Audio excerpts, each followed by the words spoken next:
if these group of people are being found to be arrested more, they have more things happening to them that is disadvantaging them, maybe, perhaps, is because they are engaging in more criminal activities. So we don't go and make some kind of falsified rubbish ideology, or we have to balance that out. It's not fair that they're getting arrested more. No, they're getting arrested more because they're doing the wrong things more. 5, 4, 3, 2, 1, 0. Blaster! Welcome to the Mark Kuroda Show. Okay, then. Hello, mate. How you doing? Good, eh? Well, thanks. As you can see, I'm pretty cash today. Mate, you're in the Philippines. Yes, I am. Don't tell people that. They might think I like other places better. Which I kind of do. Actually. The Philippines like cash as, and I mean, like, what do you call this thing? I don't know, gown or some sort. Yeah, we talk about the cultures that fit with Australia, and the Filipinos are one of them. Definitely, they're so laid back. To be honest with you, I think they will fit just about anywhere. They're just like, yeah, they're the nicest people. Yeah, honestly, they're the nicest people on earth. Hospitality here, A++. Oh yeah, I mean, the best nurses in Australia are Filipino. Everyone knows that. If you get a Filipino nurse, you're set. Yeah, they just have a kindness about them. But anyway, maybe we are doting on them a bit too much. But I think they deserve it. So they do. My best friend's Filipino, so yeah. Great No people. wonder you're doting on them. Yeah, I'm biased. All right, mate. Mate, we're talking Jacinta Allan. Okay, so you said she's done something lately. Yeah, so we got the treaty about, 6-7 weeks ago? Yep. From Victoria. Yeah, the one that everybody said like no to in the first place. Yeah, that one. The one that all of Victoria voted no for. Yeah. Yeah, that one. And they did it anyway because that's how they do. Exactly right. And The now, hell not. mate, they've done an apology for the state of Victoria's historical crimes to Indigenous peoples. So, let's watch the clip. Okay, then. Let's go. Let's see what she says. She's got a lot to say. My God. All the First Peoples in the gallery today, and to every community across this state, we say sorry for the laws, the policies and the decisions of this parliament and those that came before it. Laws that took land, removed children, broke families and tried to erase culture, we say sorry. For the tears shed in the dark, for the silence that shadowed their years, for the childhood taken and never returned, for the stolen generations, we say sorry. For the violence committed under the banner of the state and the colony that came before it, and for the neglect that allowed it to continue without consequence, we say sorry. Listen, how much longer does this go for? I'm pretty done. What kind of tokenistic bull poop is this nonsense? Man, honestly, sorry means nothing when you don't change anything about the crap you're doing. It's like, okay, I know this is Victoria, right? But the sentiment is still the same. I remembered, so where I live in Queensland, right next to my house, there's a big piece of land that has been under dispute for the longest time, right? And like basically all these First Nation people moved into this land and camped there. Because basically they were like, there was a whole mass of school children there. This was their land and it's never been given to them. But this land has been sold off to some developer to develop it up. And they're like, we have bones here of families and children's, our people. We don't want you to do this to our land. And do we have like a national sorry day? There's like a day that we recognize the Indigenous, right? Yeah, I think there is a National Indigenous Day. Yeah, so I am not kidding you. On that day, on that very day, first thing in the morning, about 100 police, maybe more, surrounded that land and forcefully removed all of them. Like, started jailing them, like kicking them out. Like, it was insane. Like, did the news cover this? Nope. I was right there when it was happening. And so over the week, they were, because man, they'll remove these people and they will go back and they were sitting there and they were like, nah, we're not going. And they just on that day, right? That you is want to say you're scary, man. sorry? Yeah. How about you stop persuading the same bullpoop?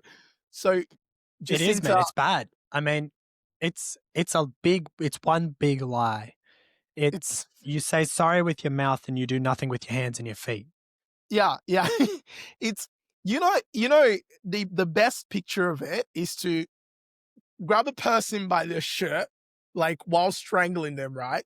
Pull them forward and then slap them, and then say, "I'm really sorry," Yeah. and then slap them again, and you're like, I'm really sorry. You don't understand how sorry we are. Stop doing it if you're telling me you're sorry.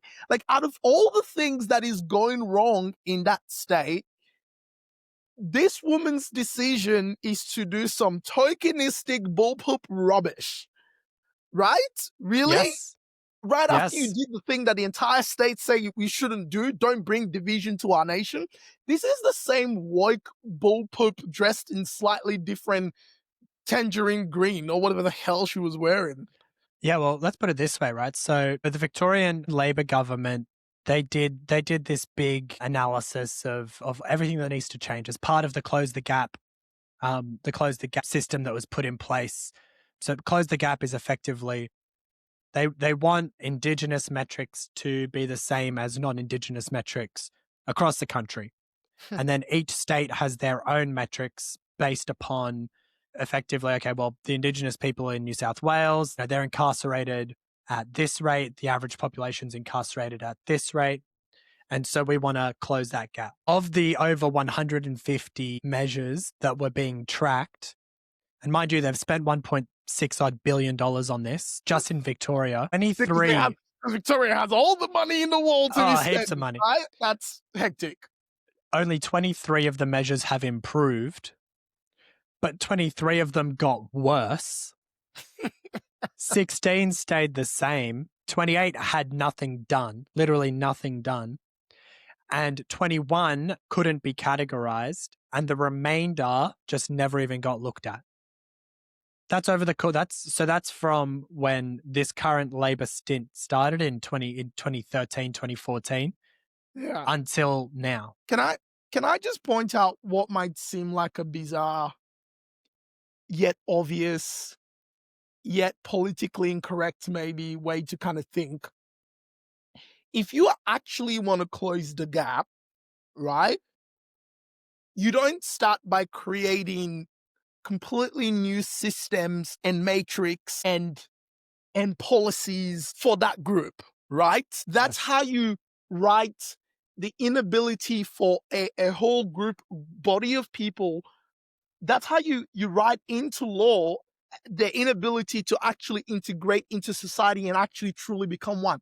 If they're being arrested more, and shoot me if you want, freaking bananas, man. Politically incorrect as they might think, if these group of people are being found to be arrested more, they have more things happening to them that is disadvantaging them, maybe perhaps is because they are engaging in more criminal activities. So we don't go and make some kind of falsified rubbish ideology, or we have to balance that out. It's not fair that they're getting arrested more. No, they're getting arrested more because they're doing the wrong things more. And maybe if you started treating them like they were just another part of society, if you wanted to make me or reassure me that you were truly sorry for whatever you did, this whole idea of repatriation bullcrap is rubbish. You just treat me like a normal person. Don't intentionally do things to give me advantage, but also don't intentionally do things to give me disadvantage. Okay? And it's not just that. So we're always told that there's a disproportionate incarceration rate, and then you're told that, Indigenous peoples are just targeted more. But, I mean, if anything, it's the opposite. I mean, I'm not sure if you saw that news article that came out from New South Wales. There was a 16-year-old boy who stole a motorbike, along with two other boys who had stolen to Mercedes-Benz. Mm. And while he was on the motorbike, one of the police officers had created a roadblock so they weren't able to actually continue riding. Yeah. This boy veered onto a bike path, went over the bike path barrier because the bike path ended, hit a car. He's passed away, unfortunately. But now the police officer has been put in jail for negligent driving, occasioning death. He was parked as a roadblock, but the police, it's like the Australian God. version. Yeah, it's like the Australian version of what's his name? George Floyd. Yeah. The police officer is now in jail awaiting his sentencing hearing. He's been convicted. So he's been convicted of this. Holy negligent smokes. driving occasioning homicide. Holy smokes. He was doing his freaking job. Yes. Really? Yes. Yeah, look this up later. It's crazy. And let me guess. He's Indigenous? Is that the boy was Indigenous. Yeah. His That's 16-year-old right. boy. Because apparently because the color of his skin, he was disadvantaged, his family was disadvantaged so many years ago. He can get away with whatever the hell he wants to do. And mind you, if he had actually managed to arrest him and take him into the police station, they will pull out this form as they fill it. They'll ask him this question, are you Indigenous? As soon as he says yes, they'll tick it and they'll, all right, mate, sorry about that. Sorry that we pulled you up. Sorry that we didn't let you get away with the crime. You may now go. That's how insane this is. The crazy thing is that it was classed as an Indigenous death in custody as well. That's another one. So what I'm trying to say is the metrics are skewed completely. These metrics are completely skewed, and still with skewing the outcomes to try and make it look better than it actually is, the numbers are still shocking. Absolutely shocking. Let me read through. Even after spending 1.6 odd billion over the last 10 years, let me read through just quick fire numbers on how good the Indigenous people have it in Victoria. 5 to 6 times more likely to be in out-of-home care right now in Victoria, which is the same as it was 10 years ago. Yeah. The same as 10 years ago as well, Indigenous Victorians are still dying a decade earlier than average to all other Victorians. Yep. Indigenous people are incarcerated at a rate of 1,300 to 1,600 per 100,000, whereas the average citizen is incarcerated at a rate which is less than 10 times that, 108 out of 100,000 people. One more number here. It was massive. This one was massive to me. The new treaty now, the new one, just to run the thing, by 2029 is going to cost the Victorian taxpayer $586 million. And on every year after that, it's going to cost $70 million. Holy smokes. What kind of utopia are we living in where we have dumbasses that are governing, that are doing things that are no benefit to you? You want to make these people actually better? You actually want to support them? Treat them like you treat anybody else, and actually realize that the reason that they keep going down this path is because of lack of education. They have been so encouraged to hang out and do nothing and feel sorry for themselves because your people came and killed my people. Homie, listen, when bad things happen to you in life, it is your choice whether you want to choose to turn that bad thing around and become so much more resilient, so much more capable, because you've been given, I will dare say gifted. You've been gifted the opportunity to endure something that has the ability to build character within you. And so that's what needs to happen when you go through these things. What is not going to encourage that mindset, that way of thinking, is all of these rubbish bullcrap they keep wasting money on. Who the hell elected these dumbasses? It's crazy, but and here's the thing, right? I'm assuming you came from a country that was colonized the same as I was. Yeah. Yeah. And I mean, we're okay. We managed to break through it. We don't cry about, decades of I mean, Malta, the country that I came from, was colonized by every major European power, from the Romans, right? From the Romans to the Ottomans, to the French, to the Spanish, to the British, to the Americans. Just when the last guy was shipping themselves out, the next one's came in. Literally, to own it, it was written somewhere. I forgot. I can't remember what the quote is exactly, but it was something along the lines of, in order to control Europe, you must control Malta. Because Malta sits right underneath Italy just before you hit North Africa. And so everyone was like, oh, we're just going to take Malta. I love the picture of like, as those guys are walking out, you're like, all right, I guess, are you on your next one in line? Cool. No worries. Yeah, Come on that's in. exactly how it was. Whatever you want, good colonists. It's like, oh, we speak French now. Wait, no, it's Spanish now. Oh, no, it's English now. Sorry, kids.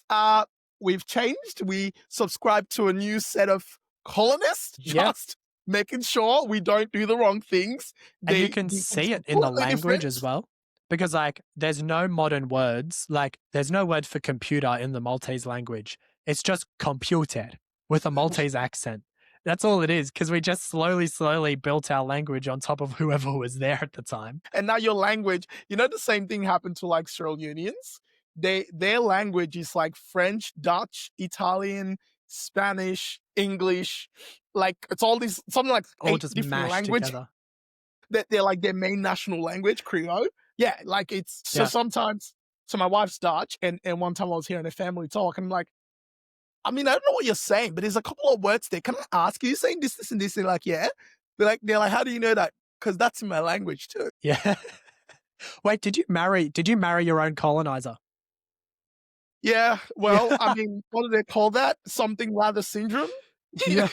Well, I'm stuck here now, so I may as well go with it. That's awesome. Man, well, but no, mate, the way that and the two-tier system, right? There's an element of obviously what you were saying, which is the Indigenous people need to take responsibility for their own actions and their own communities as well. One. Yeah. But the government needs to stop giving money to these middlemen. I converse with a lot of Indigenous people now, just on live streams, etc., joining their panels on TikTok and just speaking with them into the night. And there's two things that I hear constantly. One is, if they're spending all this money, why is my community never seeing it? Oh, I know that CEO of that organization, and she's rich and she's got all this and she's got all that, but none of my fellas ever see it. I hear that constantly. And the other thing I hear is just they don't want any bar of the system. Yeah. They don't see themselves as Australians. They see themselves as First Nation, and the First Nations, the country is the land, and we've imposed a system of Australia on top of their land. That's the way that they see it. And so in both cases, either the money is useless because they don't want to be a part of the system to begin with. They don't want our nice housing, our nice infrastructure, the way of our life, the way of living that we have. Or on the other side, the money that they're giving to these communities is going nowhere.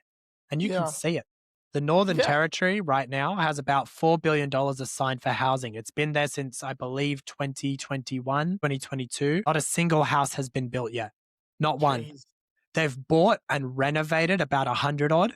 So they've bought these houses or that have already existed, not built any new ones, and renovated some. It's a terrible, terrible economical idea. Which is the worst thing you could do. When you're given money to like build a house, don't buy one. It's like economic 101, bro. Oh yeah. You are creating a bigger problem because now you are shortchanging what was already there. You are compounding the problem. How the hell do we elect people that don't understand and can't do basic things? Holy smokes. We need to. Did you see that I think it's Finland? Finland had a civil unrest in the last couple of days. Yeah, I saw something. Right-wingers. Yeah, bunch of people going nuts. There was an attack. There was a terror attack in Finland. Yeah. I believe, and the right wingers just said that's enough. No more migration. Yep. And I tell you what, the West consistently or perpetually lives in this mindset that the kind of civil wars and some of those unrest that you've seen in third world countries, like, your Sierra Leones, your Nigerias, your Nepal. It can never happen here. You know why? Because we're too civilized for that. We are too docile for that. Honestly, not that I'm advocating for it, but maybe it's time that they become these powers that be, realize that they are not controlling Muppets, and eventually people will stand and people will rise.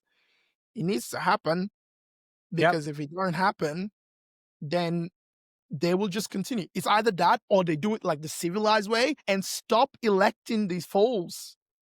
Well, it's that or it could be a consequence. And I spoke about this probably about 3 or 4 weeks ago.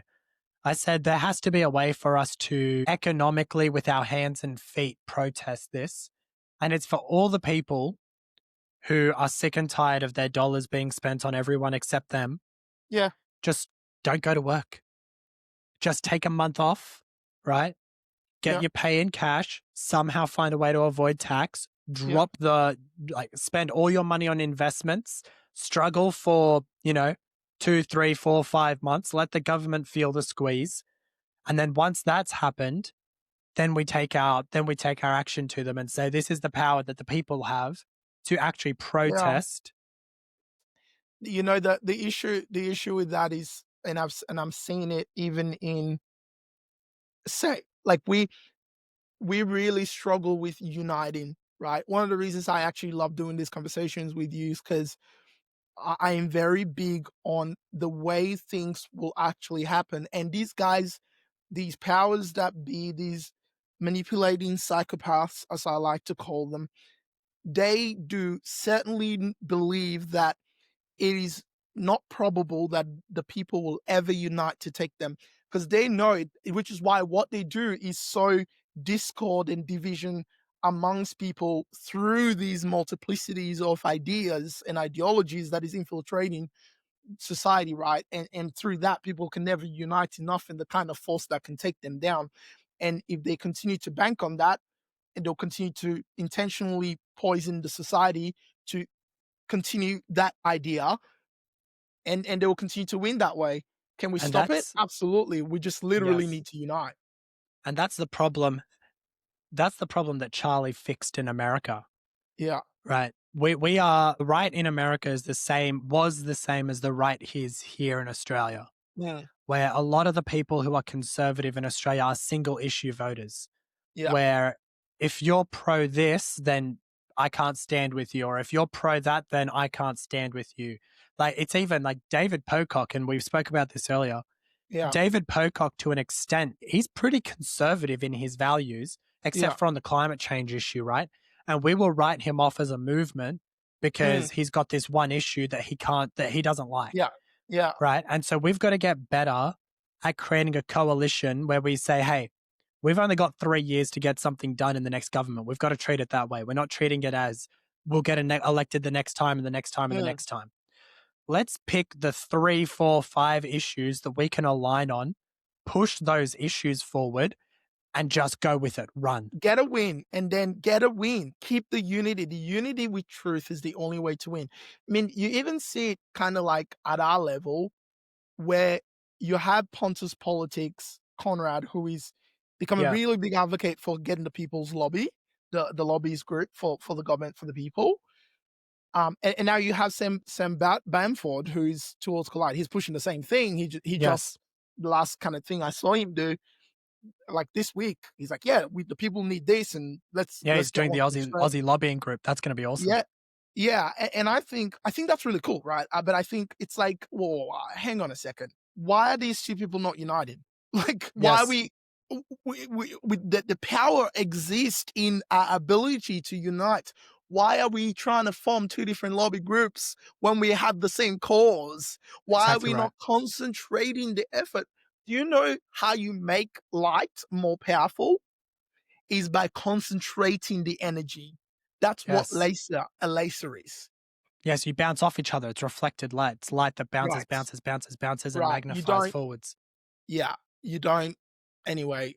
And there's a few different people with that, right? I mean, I've been having conversations recently specifically around the NSN, because the NSN they're the lost boys right now. Yeah.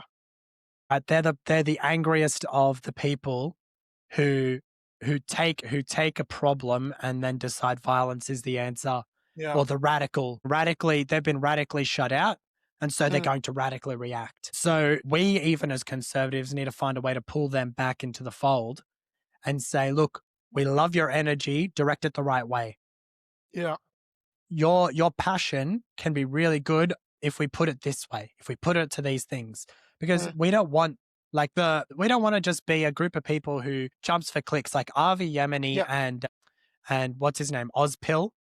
Is it Ozpil? That guy on, he's that guy with the coiffed hair. He's super rich, comes from a rich family. Right. I don't really follow him. I don't even know who he is. He's more on the NSN side. Right. But Avi Yemeni kicked him out of he kicked him out of the rally that you went to. Yeah. Right. Yeah, he kicked him out. He said, "You're not welcome here." That's the rally I was at? Yeah, the rally you were at. Yeah, he kicked him out of it. He said, "Bugger off." Avi said, "Get lost. We don't want him here," because he's anti-Semitic, right? This guy's he's an anti-Semite. It's super funny, man. I was at that thing and so many things happened around me. And I was laser focused what I was there for, and I delivered and I had that conversation and I was out. And then later your on, speech was awesome. I frothed over it. I put you on my show. The next day, man. I was frothing over it. I thought it was awesome. Oh, that was brilliant. Awesome. It's really interesting. There were two, and they were similar, but they were different. So the way I distinct one of them I ended with "Because Christ is King." Yes.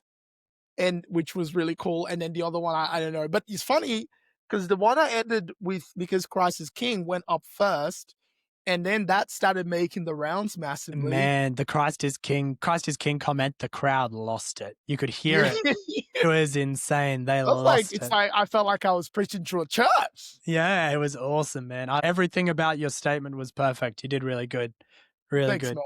It was good fun. And I think it was definitely in that moment I probably had this surreal realization that I've definitely been gifted with an ability to persuade people, and I need to work out how I truly use that for good. I'm not sure I'm as clear on that yet, because on one hand, I don't really want to go into politics because I'm like, I will not be converted to be a part of it. You don't want to be put in a box. Yeah. But at the same time, it's like, okay, where do you really stand? Then you look at the Charlie Kirk moment. He didn't get into politics, but from where he stood, he had a large influence. So who knows what opportunities arise, but I'll take them as they come, and I'll make the most of it. You'll be the new voice of Parliament, mate. Yeah. You can yeah. You'll be the voice to Parliament. Yeah, seriously, if they will bloody listen, and we'll house all of them. But I mean, failing that is they're just gonna march to Parliament, go to Canberra, tell them to get out and go somewhere else, and the people will take over. Anyway, mate, don't do that. You're doing the what's her name, Lydia Thorpe right now. You're doing the Lydia Thorpe. Maybe don't put that bit on just in case they say that my speech is incitement to violence. Yeah, harmful to social cohesion. Yeah. So I don't want to be that guy. Anyway, mate, it was good chatting.